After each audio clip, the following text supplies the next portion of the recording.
So who is the leak? Well, let's see. Okay, who knew? Polly G, Jimmy, you, your crew, Mark, you, Billy, Patience, the cast, Frank, PDP. Oh, I know who it is. It's me. I'm the leak. Told too many people.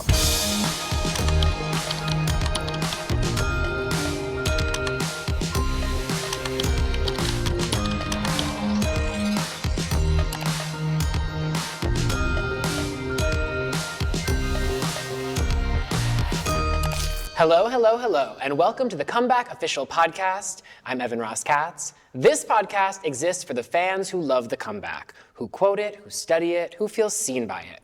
Once again, I am joined by the artists who built this world from the inside out. Hi, I'm Lisa Kudrow. Hi, and I'm still Michael Patrick King. We're getting into the episode first, but later we'll be joined by Damian Young, who plays Mark, and Malin Akerman, who plays Juna. This episode is called Valerie Chases the Truth. It was written by Michael Patrick King and Lisa Kudrow and directed by Michael Patrick King. If you haven't watched this episode yet, what are you doing? Go watch it on HBO Max, then come right back here. I want to start with the end and get into Valerie's appearance on Hot Ones. We've seen Valerie Cherish on The Real Housewives of Beverly Hills. We've seen Valerie Cherish on The Traitors. Yeah. But this was a real treat. I don't think I could do this. Oh, God. My favorite thing about it is Valerie saying, Don't know what that is, but sure sounds fun. to actually get Sean to say yes to Valerie being on Hot Ones was great. You can't be in pop culture right now and have a product and not be on Hot Ones. My goal was to just keep shooting until Lisa's makeup melted. We could have gone on and on and on. Lisa was so into it. It was fun. It was really fun. At one point, I just really needed to see what it would feel like. Because I was doing it without. Acting. I was acting, and I can't handle even just a little too much black pepper. So then I asked for a little Tabasco sauce. But that's as far as I went.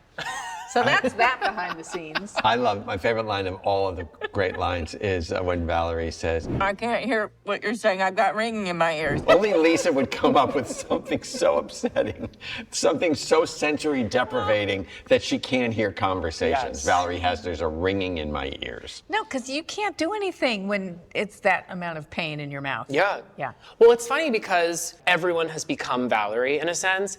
This is now, as you mentioned, part of the press run for a lot of actors these days. I wouldn't necessarily call Hot Ones a humiliation ritual. No. But it's akin to the idea of trying to push actors to a certain limit. Yeah. That wasn't the case, decades ago. Yeah. And so I think it's a great sort of commentary on the evolution of media. It's also a commentary on the evolution of Valerie. Hot Ones aren't doing B level, C level. So it's like Valerie's ascended to the moment of Hot Ones embarrassment.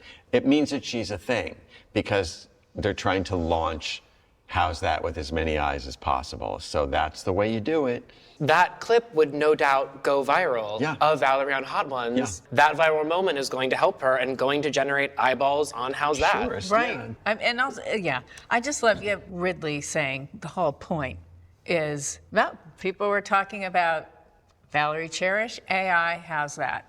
What more could we ask for? We build a whole season and a mystery. And then in this episode, Valerie's chasing who's the leak. I have to tell them it wasn't me. Then at the very end of the Milton Bradley game board, Ridley says, we're the leak. We leaked it. Oh, you're the, And what I thought was so genius about the craftsmanship of this episode was you have Valerie being able to take what has ostensibly been her mantra through life and deliver it to Mark at the end of this episode. I mean, when Mark and Valerie have that big scene in the laundry room, and she says very simply, be positive. why not? I mean, come on. You can almost put that to anything. Yeah. It's a hard task, but wow, be positive, why not? We know in the back of our minds that whatever journey Mark has just gone on, there's been some level of, shall we call it self-actualization of some sort. Yeah. And then we get this incredible reveal, this giant tattoo. You'll never be able to go swimming again. I can if I own what it says. You see it before Valerie. You see in the scene, you see a little something on his back, but you don't know what it is. And A little something. A little You something. see something. Yeah. Not little, anywhere else. Yeah, it's huge. The tattoo says anywhere else, and he says not anyone else. Yeah. Yeah. What Yes. does that mean? Yes. What else would you think? I've done a lot of thinking lately, You're and leaving me. Wouldn't you think that? Yeah, true. Okay. And then she also You don't wanna says be the with me. beginning of her sort of through line that we've always been working with Valerie, but very subliminally. When something isn't good, you move on. You don't look at it.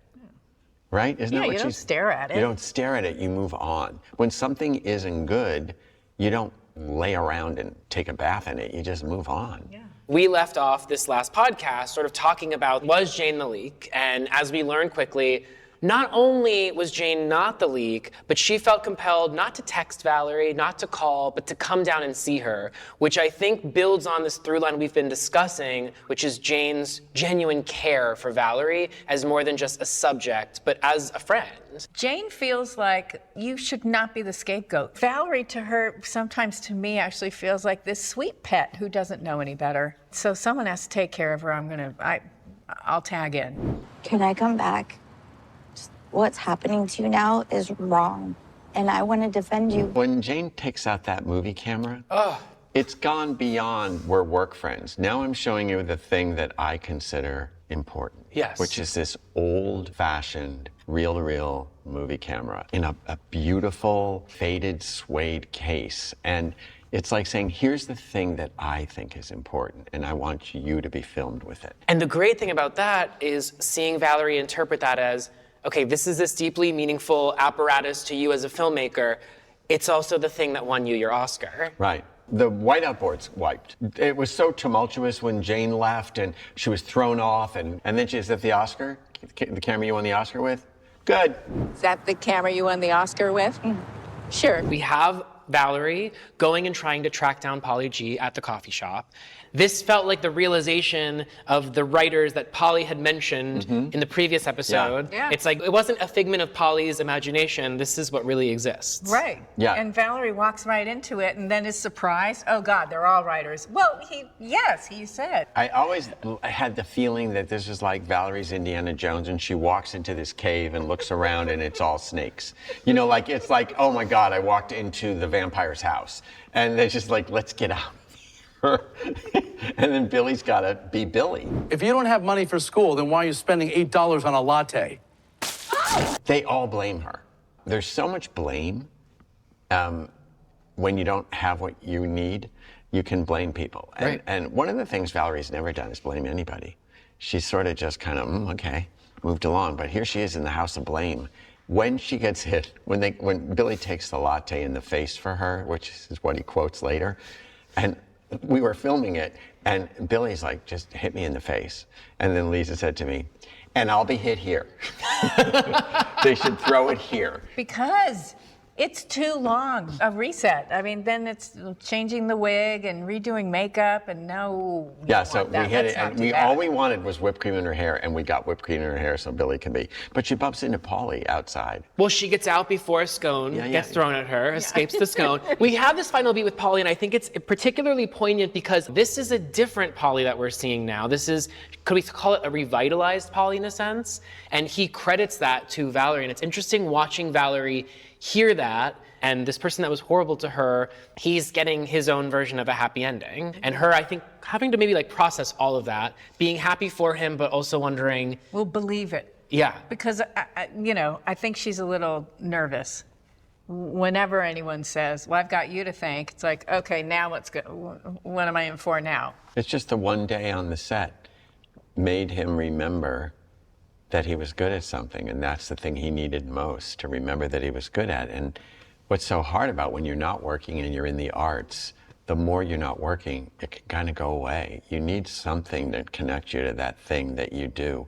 So that very iffy experience for Valerie is the thing that made him come around. Yeah. You know, much like the way Jane, owing Valerie all that money, made her get a real job. You know, I mean, there's like a weird thing that Valerie is servicing these people's growth. And the thing I like about the scene is that Valerie knows his last name. Yeah. She She didn't know remembered. it in episode. She now sees all of him. She says his full name. He becomes a real boy, I guess, would be the thing. Yeah. He becomes a human being. But also just one thing in the, like her reaction to him, is there something hesitant about it? It's because also she told him she would talk to the studio about hiring him, and she didn't. That's why she's so mystified when he says, I owe it to you. She's almost afraid he's going to say, Right. you didn't hire me. Yeah. Right. But he understands people don't get hired for a lot of reasons. And just how great of him to say, you thought I was the leak. All right, well, why wouldn't you have? All right, I get it, you know? No, I mean, it's a really nice ending to Yeah. Paulie and Valerie when they look at each other in that kind of unfinished goodbye where there's just no words. They just say bye. She says bye. So simple. Yeah. From such a complicated, tortured legacy of a personality crash that they evolved to. Personality crash is so good. They both see each other. Finally. Yeah. Yeah. I came away from it understanding Paulie more and having a level of sympathy for him without you turning him into like a hero's journey of any sorts, right? He'd grown, but I didn't leave it being like, oh, Paulie's a great guy. I still have my own gripes with Oh, Paulie. you should. I mean, yeah. Yeah. But I mean, the thing is that he kind of adapted. Yeah. Instead of fighting and grumbling and making everybody miserable because he was miserable, he finally went, okay, He got off his ass. I like writing. Yeah. All right. So then she goes from here and she goes to the studio and there's literally a group of people outside protesting her. And mind you, they're not protesting the show, they're not protesting Brandon Wallach or the network. All of the vitriol is directed at Valerie. She's having to take all of that on. Right. She's the face of this show. All those placards, there's even some of them that have a red-haired character on it with an X through her face. I mean, we went after Valerie. That was the point. One of the, I think, most fun things for me is seeing Valerie slink away. When has she ever turned away from the camera? And then she steps inside and it just seems like, again, all of the anger and frustration around not just How's That, but the industry at large is thrust upon her. Yeah. We're just seeing all these people and the blame that she's having to take on that is incorrectly directed at her. No, but she withheld information, just like with the actors in the previous episode. She could have let everybody know. Like she was sort of like the mama of the set and the cast and the crew, and that one person that you thought, she's such a great number one. You know, boy, we love her. And then it turns out, oh, she was lying to us. She wasn't taking care of us because she didn't tell us. You can understand that that's the thinking and scapegoating. When I saw the first cut, I called Lisa and I said, the crew landed. The emotions of the crew. You saw Valerie being attacked. I see these sweet people who are worried about their livelihood. Yeah. I really felt it's a big swing. It's a little bit of a union, kind of like a us against the world scene. But I believed that what we wanted to do was show the people that make stuff. The other filmmakers. And the what filmmakers. their day-to-day thing is maybe going to be. And so I was really happy with the comedy of everybody looking at Valerie and her saying it's testing real well. And then them basically saying 16 weeks of work has turned into 2 weeks because of AI. So, I mean, it's a cornucopia of emotions. Yeah. There's so much emotions because Stephanie Hodge, who plays Bev, is so salt of the earth, so believable. And she really steps up. Oh, yeah. Like, we said, Steph, there's a thing coming. So just we want you to be the glue, and then you can be the leader for that episode. Val, I love you, but you lied. You lied by omission. It was important to us that there's that flip side that you need to see, that some of the people you love in things. And so same thing with this. And it's the crew, we're shooting this, we're on the Warner Brothers lot writing this. And all we see and hear are people saying, there's no work. A lot of the cameramen, multi-cameramen, were real cameramen, people, and real crew members that were on our show. But we were working. And it was interesting to be doing a scene about people worried about not working, because every single person on that stage is worried about not working. Everyone. the meta levels of this are quite apparent. There is an air, and I'm not even within Hollywood, and I understand this, about fears of the unknown, fears of jobs going away. And this show's obviously taking this on. I think it's one of the first shows to really comment on what is an ongoing and evolving state of this industry. Yeah. We're having a conversation about something that's deeply impacting the very people in the room acting. Right. Well, there's already no work. So people are going to be desperate unless they can pivot to something else. That's why we also have, Evan, the AI guy who had wanted to be a writer and saw, oh, there's no future in that. I'm pivoting to coding and now this, because everyone's got it on their mind. What am I going to do? It's a little microcosm of how society works around anything. Just in that one scene, people quit, people get violent, other people just accept it and justify it by saying it's like a bad director. Like, everybody's figuring out if they're going to keep going, if they have a bird that refuses to die, they have kids, they have to work. And the cameraman that leaves doesn't. So it's like right there, and those people bumping into Evan, that came from research we had where people said they were body checked because they were the AI experts on a set, and some crew members body checked them. That's all there. I didn't invent ones and zeros. I'm just trying to do my work. In her speech, Bev has a line that was really important for Lisa to get into the show, which is, Maybe AI learns that it can't do what you can do, or that you do it better. Lisa wanted that possibility in there. That It there is a are possibility. There is some things that they will not be able to do. Lisa's point of view is very clear. We don't know, and maybe you do something better than AI. And also, to cut the drama, the comedy of Marco, as Valerie's sad, saying, You want to see pictures of my new house? there will be people who ascend even cluelessly. He says, show's going great. Meanwhile, everyone is pulling out their hair and rending their garments, and Marco's point of view is, show's going great. He's Valerie times 1,000. Yeah. Yeah. And then he says, That's a pool. Look at that. And above ground. Yeah. Help it. Not just, above ground. ground. And then he says, come over. Come over. Oh my God. Come over. Like, Was that Tony? Was that in I think it was Tony. I think Tony added, come Come over. And it's just like, okay, like, what is it? It has this thing of like, I'm cool, or a star come over, or why don't you come over? Like, it just has many colors. But she leaves. The whole point of the scene was to make Valerie as isolated and as sad as we could. Right. And so she steps outside. Yeah. Jane, camera down, says, I'm just going to walk behind you. And Valerie says she wants to be alone. And Jane insists. I know, I'm just walking with you. All right, no camera, just walk. Okay. No cameras. It cements a through line we've been talking about on the podcast, but obviously we've seen it on the show, which is Jane's genuine compassion and like desire to be there for Valerie. Yeah. And I also think Protective. my sense protective, and Jane knew Mickey, Jane knows Mark, Jane knows all of these comforts that Valerie has, and Jane can recognize when they're not there for her and figure out a way to sort of step up and be there, even if it's just walking a few feet back. Yeah, and Laura's just is so believable as the quiet support that doesn't have to say anything. Just, I'll sit in the room with you while you feel this. That's because of Laura. We only took this evolution of Jane because we were dealing with Laura, who was so authentic. We just kept going more of that thing. And to get her to just walk behind Valerie, totally not having her camera up. And the quiet really stands out because of just all of the noise that Valerie has been faced with. So someone shouts out Valerie's name. Valerie starts running. She thinks she's being pursued by a writer. One got loose. Oh, it's a rider. One got loose. No, Valerie, it's me. It's Juna, a beloved character who we first met in the pilot episode.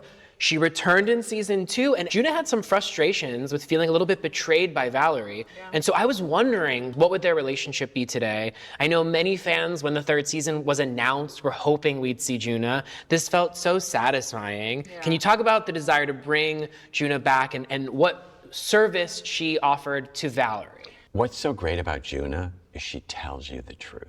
Season 2, Juna, she looks right at Valerie and says, that hurt me. I felt hurt, but then forgives her. And the thing that Juna really did in season 2 was told Valerie that Mickey doesn't look well, which Valerie did not want to hear because she was avoiding it. And the second thing, when she finds out that Mark and Valerie have split up, she said, oh, you need Mark. And she hugs her so tight that Valerie is about to crawl out of her skin. And they ended with love. And I believe she said, if you need anything, I'm here for 3 more days.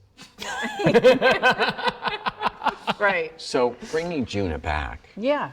And to be the one, really importantly, to say a few things. And one of them is, Valerie, this is an experienced crew who's worked in multi-camera shows before. Really? They didn't notice that there wasn't that gang of writers in the corner? And they knew. It needed to be said because, yeah, they knew. And their anger and their hurt was kind of about themselves, just like not ever saying anything until people showed up with signs, and then they felt ashamed. And that's why they can take it out on Valerie. And hearing Juna say that to her and explain that, it was such a revelation for us as the audience, because I was like, I hadn't thought about that, but yeah. Like, how could they be so stupid not to have known? No, and it changed my perspective on Valerie's experience, and suddenly, like, there was some wind back in the sails. Right, but Valerie still, you know, as they like to say, owns the fact that she did lie to them, and she liked all these people, and that's not right. She lied by commission. I lied by commission.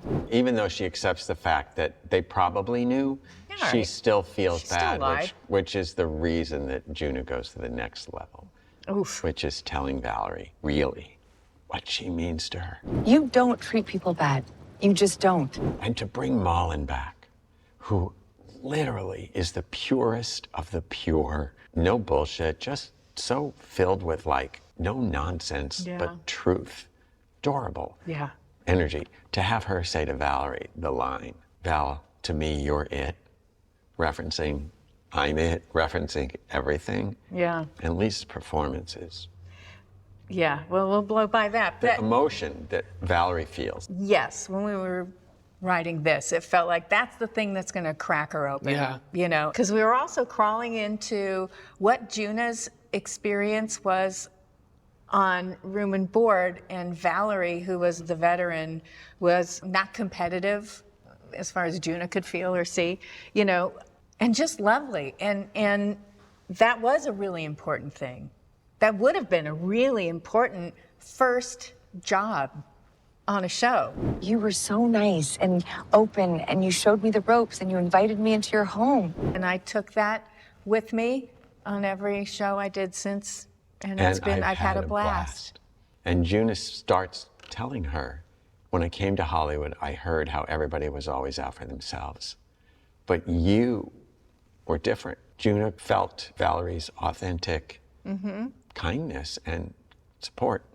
And by the way, I mean, the only thing that I would bring from Friends to this show was that we were not competitive, and we were supportive, and we were there for each other. And that is women who all you ever heard was how hideous it was when women were competitive with each other and who was prettier and who got, and yeah, that was not part of the equation on my experience with Friends. So that's the only thing that I put, you know what I mean, that I wanted in this show.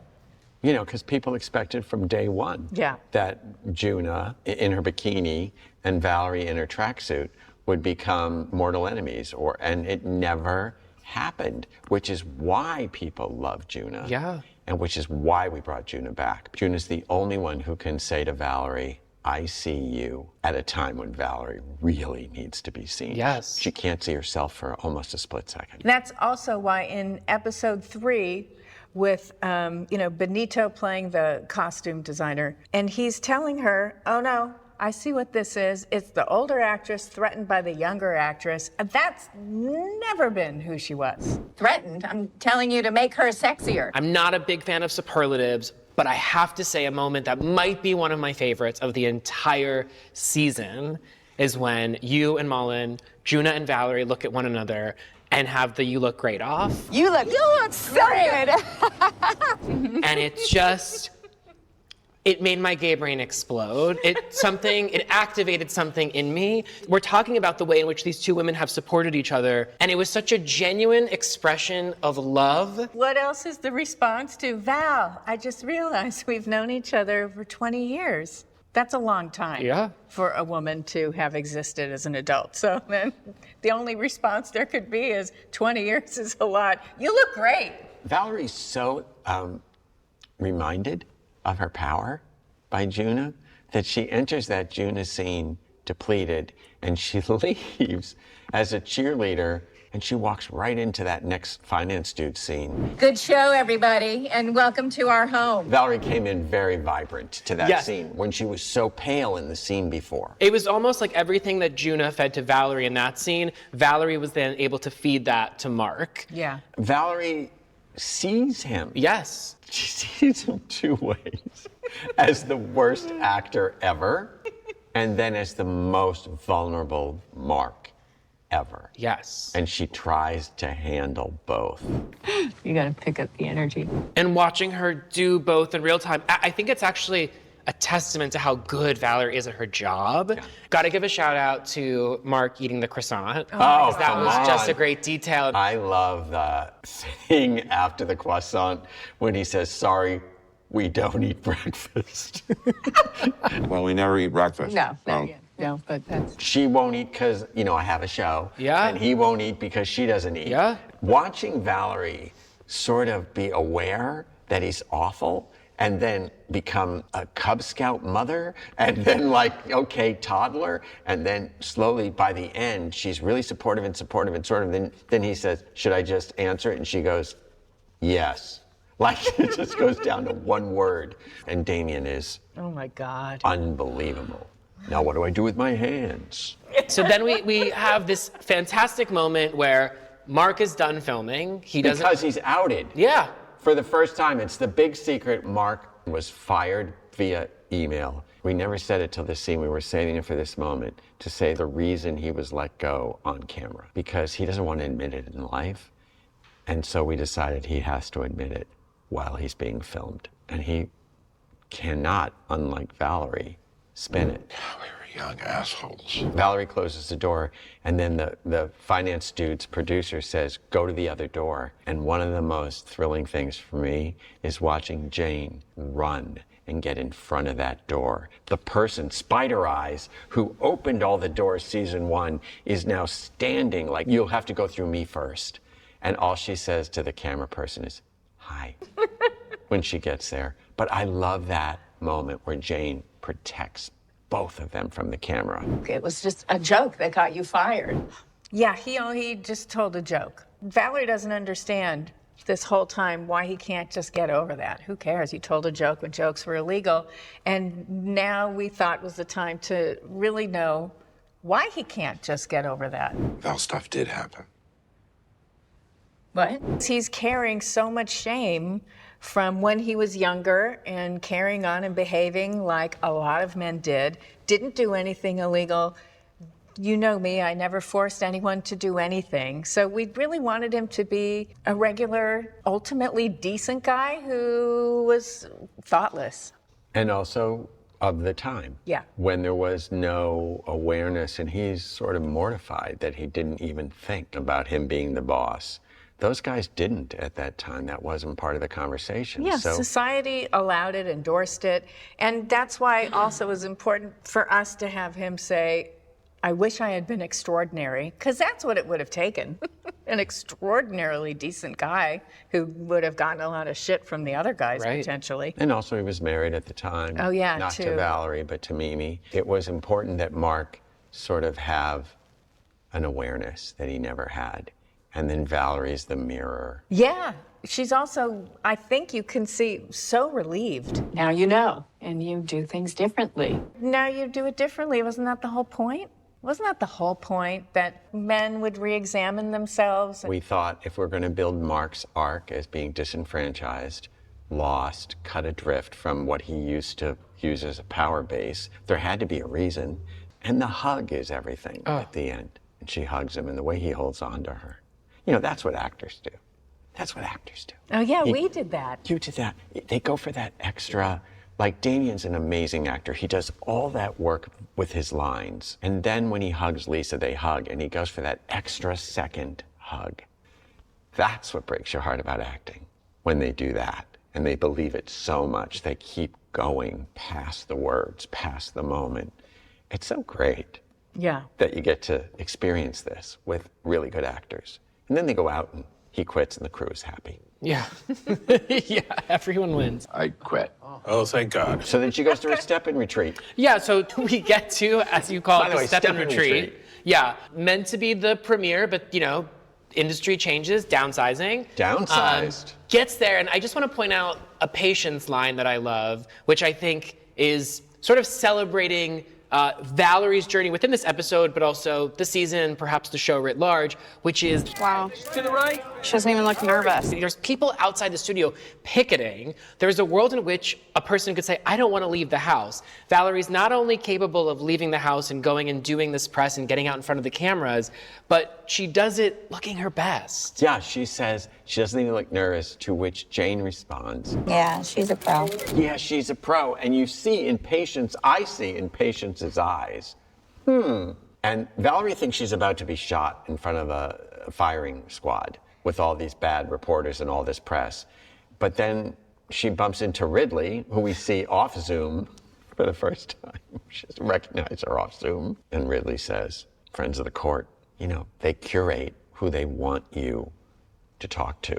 And then those people are the messaging that they want. And so fascinating in that scene that the network wouldn't have told Valerie not to worry. So often, when there are people that could give Valerie a heads up, could protect her, she's sort of left to fend for herself. Knew that was the leak.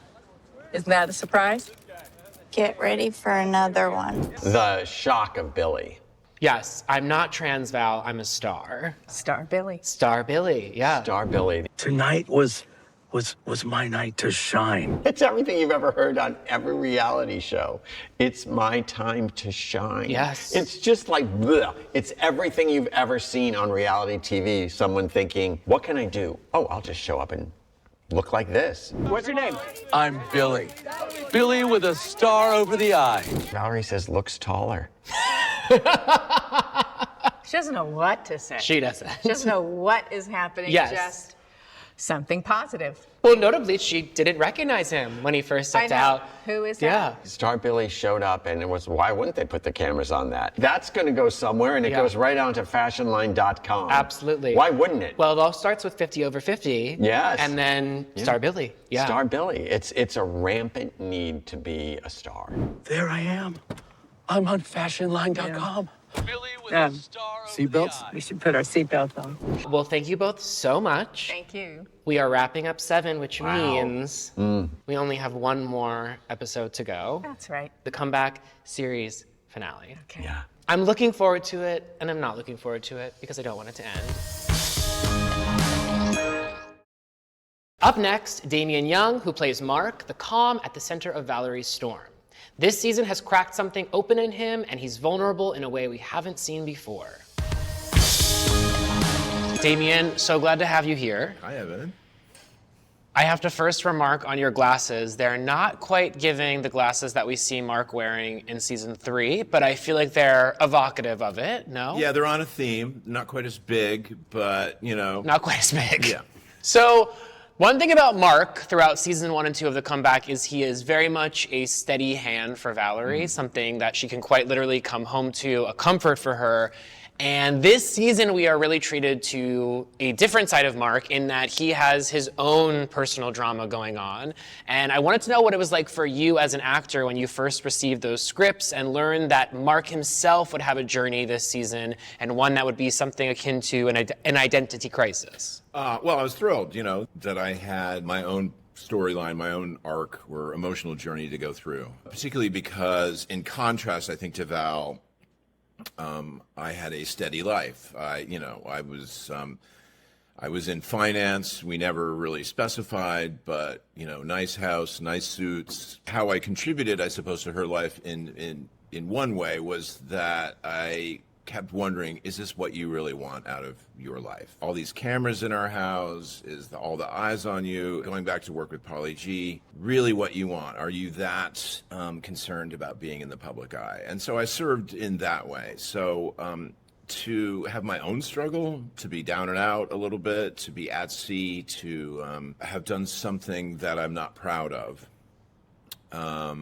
and to be called on it, and to have to renegotiate my priorities in life, I think it was just something lovely to work on. And I think it also added to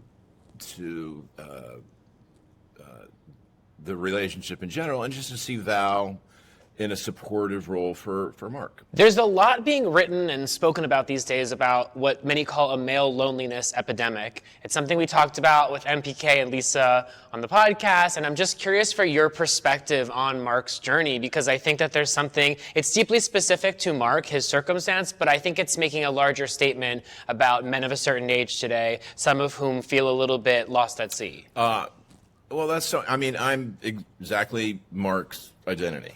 I'm my age, my identity, so there's a lot that I have in common with this person. Yeah, I mean, he struggles for friendship. He struggles for connection. I know in my own life I identify with that. I consider myself a devoted husband and father, and oftentimes I don't really have emotional room for other people in my life, and sometimes I wonder if that's good for me. I sort of look to my son as a role model. He has all these friends he came up with from second grade, and he's still friends with them, and he still goes to Mets games with them, and he still plays golf with them, and they are so supportive of one another in their work lives, in their romantic lives. And so, I mean, I think that's great. That gives me hope that perhaps, as long as people make an effort, they can continue connections that matter to them. I want to talk about working with Lisa, and I'm particularly interested to talk with you about it because I feel like Mark sees a side of Valerie that no other character gets to see. What has that experience been like of watching Lisa in the role of Valerie, but particular to the relationship between Valerie and Mark? Oh, that's such a good question. I really love working on a marriage like this, working on how can we build something that, as all marriages are idiosyncratic, how can we make ours that has all the different ingredients in it? There's resentment, there's attraction, there's sadness, there's miscommunication. To work with Lisa on creating a marriage that I think is believable, she's game for all of it. There's no, working with her, there was no, I want to go this far but no further. Nothing that prevented us from pulling apart and getting back together in the way that a marriage ebbs and flows. Yeah, and it's a relationship that feels so fully lived in, and I think it grounds the character of Valerie in such a way. I think it's part of the reason why, from the outset, fans were so endeared to Valerie, because you saw the warmth and the love that she had for someone like Mark, and with Mickey. Yeah. I think that some of the most beautiful moments on the show take place between Mark and Valerie, and getting to watch the quote-unquote true version of Valerie. Yeah, at some point you have to come home and take off your bra, so to speak, and put the struggle to be in the public eye away. You can't be 24/7. As much as the inundation of cameras are such an integral part of the story, there has to be a private moment. Which is what's exciting about this season is we got to, for the first time, do traditional coverage. So there are moments in this season where we are literally alone. We are behaving without the knowledge of cameras. It's so interesting that this season, Mark himself is on a reality show, Finance Dudes. What was your reaction to learning about Mark's involvement in the world of reality TV? I thought, why, given how sort of annoyed that he gets just on a practical level, why are all these people in my house, to witnessing what the 24/7 cameras do to my wife. And I think it's a very simple, lovely desire on my part to be part of her world, to at least engage in something that she is really passionate about. And given the fact that now I am no longer with my firm, that I'm I'm playing way too much pickleball. An opportunity was given to me, which I would normally say no to, but this is her world, and why not share it with her? I want to rewind the tape back to season 1, episode 1. Do you remember your first day on set of The Comeback? Oh my God. I was so excited to be there. I had, I think, auditioned for Michael for Sex and the City maybe, 8 times. And he was always so nice when I was in the room with him. He was like, this is going to be the one. And it just never worked out. I met Lisa when I tested for the role, and she was so gracious and open when we were reading together. I do remember that first day, and I ran into Dan Bukatinsky, and he said, thank you for being here. And I don't know, there was just something about that just made me melt. You know, I'm a journeyman actor. I go from job to job, and sometimes it's a one-off, and sometimes I have a few episodes every now and then. To be appreciated in that way immediately just put me at ease and said, all I really have to do is honor this script and bring myself. I don't have to worry about why I'm there, what other people think of me.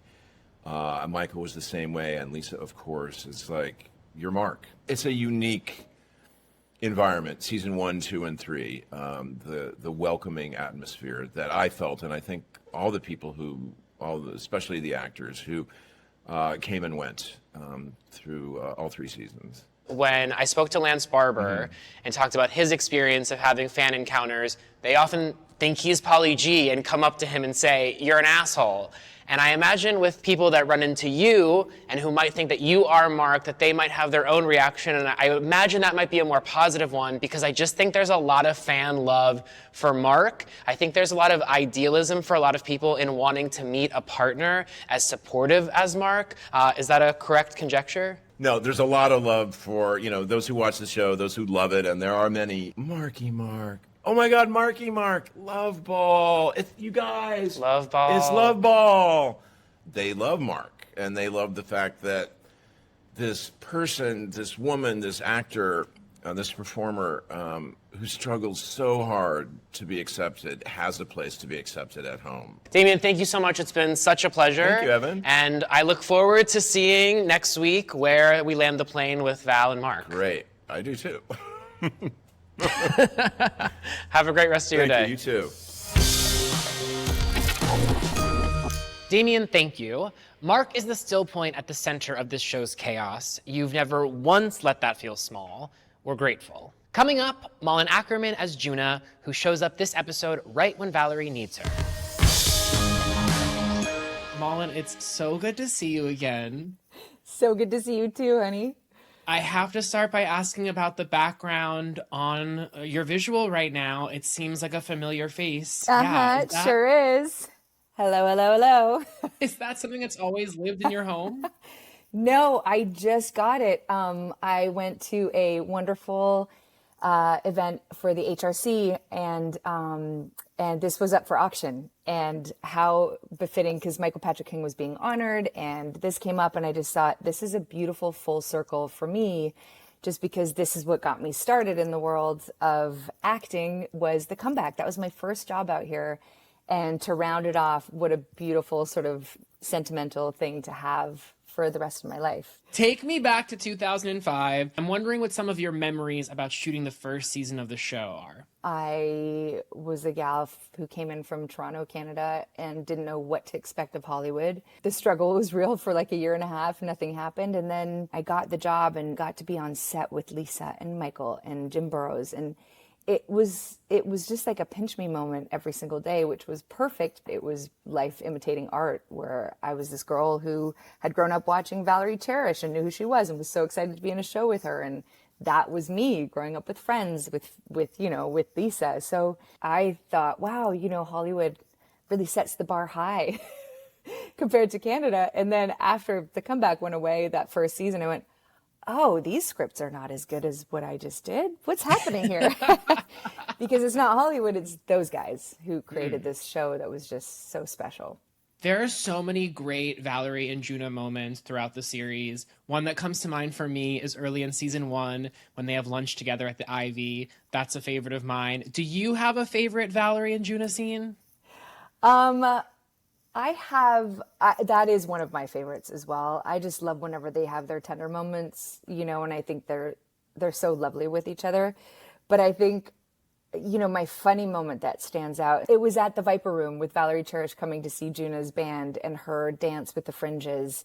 I know it's not a moment between us, but it always stands out. And that visual is always in my mind of her just dancing with the fringes, and to have had, the two worlds collide with my band and this show and Juna and Valerie, and it was so sort of meta. The last time that you and I spoke was when you were on my podcast, and off mic afterwards, you told me that you had just gotten the call and that you were going to be a part of season 3. I was so excited for you. Talk to me about stepping onto set and not only seeing Lisa Kudrow once again, but being face to face with Valerie for the first time in over a decade. It's like seeing family. It's like a family reunion every 10 years. It's like nothing changed and everything has. So much life has been lived in these past 20 years since that first season. But when we come together, it's all just so familiar. And I just feel so thankful and so grateful. I expressed to Michael how much this show has meant to me and what Valerie Cherish and Lisa Kudrow has done for me as a person, as an actor, as so many things.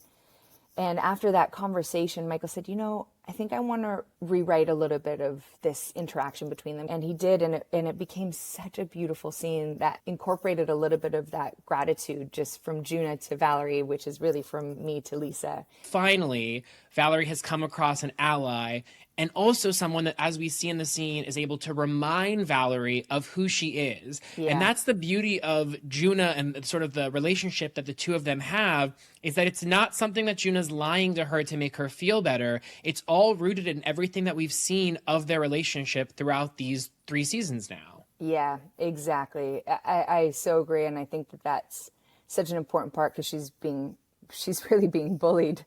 And for Juna just to say, like, honey, it's already here. Like, we're all doing it. You're not the face of AI. Like, we're all trying to navigate. And I love that there's a little bit of voice of reason and comfort and just this moment of coming together to re-strengthen Valerie Cherish again, just because she deserves it. She's so deserving of she tries so hard.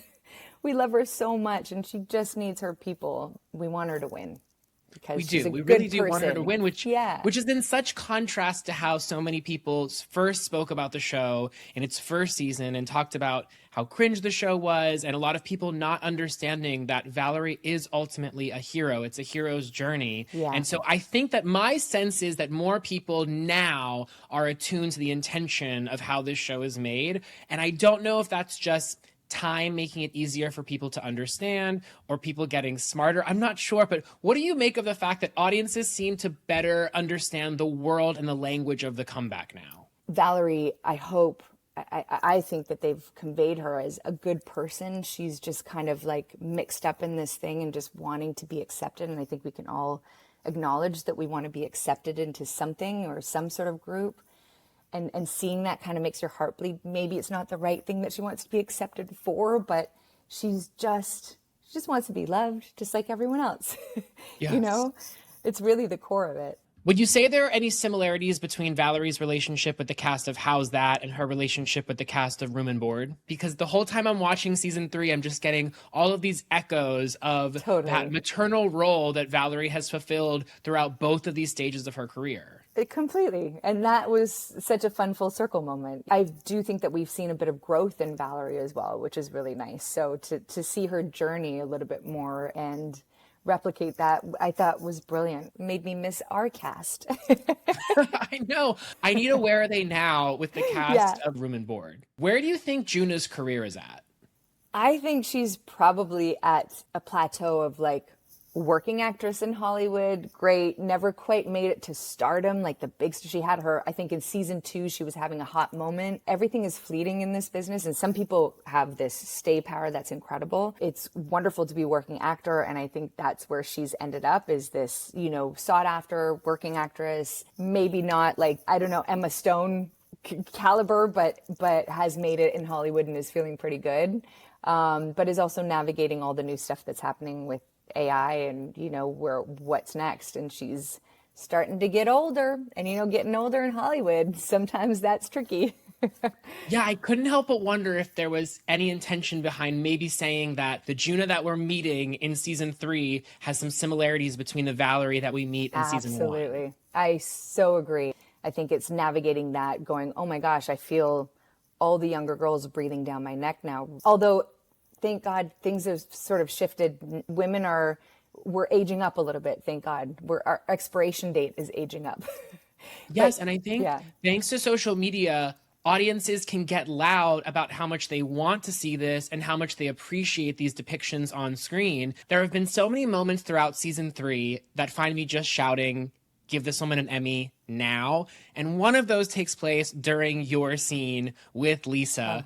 Again, it's coming back to where we started, where my first experience out here was with Lisa Kudrow, who is a genius. She's an incredible, flawless actress in my books. While we were doing the scene, I kept coming out of the scene and just watching Lisa act, and I had to catch myself and go, oh my God, I'm in the scene, because she does it so effortlessly and so beautifully and so authentically. It's a masterclass, and you're watching, but you're also in it. One of the things that I spoke to Lisa and Michael about when we were chatting about this episode was that moment between the two of you at the end of the scene when you both shouted at each other, "You look great." It's just one of my favorite moments, and there's a version of that on paper where it could be just a throwaway comment, see you later, you look great. And yet the delivery from both of you, there's so much heft to it, so much subtext. How do you interpret that moment? Because you can't help but, as a viewer, smile so big at watching them share what feels like a really genuine moment of acknowledging their love for one another. The parallels between life and this show, there is so much genuinity in it. I don't have to pretend. I mean, I look at her and I'm like, you look great. You look amazing and good for you. And look at you, season 3 of The Comeback. And not only that, she's done so many other things, but I just there's so much in that sentence of you look great. And I think we both just kind of felt it. And there was this glee and happiness behind it of so great to see you again, and look at us. This is it. We're doing it one last time. And so, I think there's a lot of layers just in that one sentence, for sure. Obviously, you've had a career in Hollywood that I think it's fair to say Valerie Cherish would no doubt envy. And I'm wondering, when you look back at the whole of this experience, and you kind of spoke about this earlier on today, but what did working on this show teach you about the industry, and in what ways did it prepare you for the career that you've had? I don't know if consciously I knew what it was preparing me for in that moment. I look back at that first season and going, wow, I was so naive. I mean, I thought the show was genius. I was like, of course we're going to go a season 2 and a season 3 and a season 4. I just thought but consecutively, I thought that was going to happen. So when they were like, what? We're not going to do a season 2, but it's Lisa Kudrow, Michael Patrick King. Have you not seen the show? So that was a shocker, and that was a reality check, just that, not getting picked up right away for season 2. Them bringing me on to this show opened so many doors for me. It led to me being able to go and audition for The Heartbreak Kid with Ben Stiller. I mean, that door wouldn't have been open unless I had done The Comeback. They were kind of like, who's this new girl who was just working with Lisa Kudrow? And that's why I keep saying, I owe them my career. I thank them and HBO for taking a chance on me. Like I said earlier, to be a working actor I'm so grateful to continue in this. And I have had my moments where I'm like, okay, I'm expired. This is it. No more jobs for me. I'm gone. Thank you, Hollywood. This is it. And then something comes up. I mean, it's such a roller coaster ride, this business, because you're unemployed until you're not, Obviously, you shared some incredible scenes with Robert Michael Morris in season 1 and season 2, actually, of The Comeback. And I'm curious if you've had a chance to watch episode 3, which is really the tribute episode for the character of Mickey, and what your reaction was to that episode. Yes. I loved it. I'm so glad we had a tribute episode to Mickey. We had to do that because he was such a special character. He's one of the favorites on the show and such a loss. So to honor him that way was really beautiful. Yeah. Well, thank you so much for your time. I just got to say, I'm so happy Juna showed up at the 11th hour. And I really feel like she saved the day. Valerie needed her, and we, the audience, needed her. Yeah, I'm so glad. They did a good job on it, for sure. Thank you so much, and it was so good to see you. Thanks, Evan. Good to see you, too. We'll talk soon. Malin, thank you. Juna says exactly the right words to Valerie when she needs them most, and we love her for it. And now it's time for our favorite part of the show, Always Valerie Cherish. Each week, we go directly to the fans, and the fans go directly to Valerie. We've got Valerie with us in spirit and in audio. The visual is still a work in progress. Okay. From Samantha C. on X. Valerie, how do you feel about acting in wigs? Oh, acting in wigs. You know what, darling? Samantha, that is a lifesaver, because it's so hard on your hair, and I'm a redhead. I mean, okay, here's the secret surprise. I color my hair, and red, that's a tough one, right? Because you have to strip it and then put the color in. Is this too technical? No, because I'm looking at your face and you don't look interested. I'm interested. Okay. From Ben L on TikTok. Uh-huh. How does someone go from cast member to real friends? To go for, just bonding. I think it goes all the way back to, original acting, where you're, a theater troupe living together, right? Camping out, making food, telling each other stories, then go from village to village and you perform the play, tell the story, right? And so it's really bonding. Well, I'm told there were no women then, doing that, which is too bad. Well, there must have been some, right, to clean and cook. Valerie, were you in a theater troupe? No. No, because I was born after, those dark ages. No, but I think that's, where that camaraderie, comes from. Now, Val, people have been sending in video messages, and one of the faces might look a little familiar. Take a look. Hi, Valerie. It's Trixie, but you knew that. Hi. I wanted to tell you, obviously, all the gay people love you. What is your earliest awareness that you were a topic of interest for all the gay people? You are a gay icon. I love you so much. Okay. I didn't know I was a gay icon. So this is thrilling. What great news. It's like winning an award. That is such a big deal. What was the question, though? Are you aware that you are a gay icon? Okay, no. But now I am. Now you are. And wow, that was thrilling. Is that true? What do you think? I think you are definitely a gay icon. Well, how come I didn't know it? That's Valerie Cherish. No camera needed. Thank you, Val. Huge thank you to Lisa Kudrow, Michael Patrick King, and to our guests today, Damian Young and Malin Akerman. And of course, thank you, Valerie. The next and final episode is called Valerie Cherish, and you can watch or listen to us discuss it right after the new episode drops. Stream new episodes of The Comeback on HBO Max and catch The Comeback official podcast on HBO Max, the HBO Max YouTube channel, and wherever you get your podcasts. Be sure to subscribe so you don't miss an episode. 20 years of this show, and we're down to one episode left. Come back for it. This was an OBB sound production for HBO, hosted by me, Evan Ross Katz. Executive producers for OBB are Michael D. Ratner, Scott Ratner, and Toby Lawless. Executive producer for HBO is Allison Cohen-Sirokach.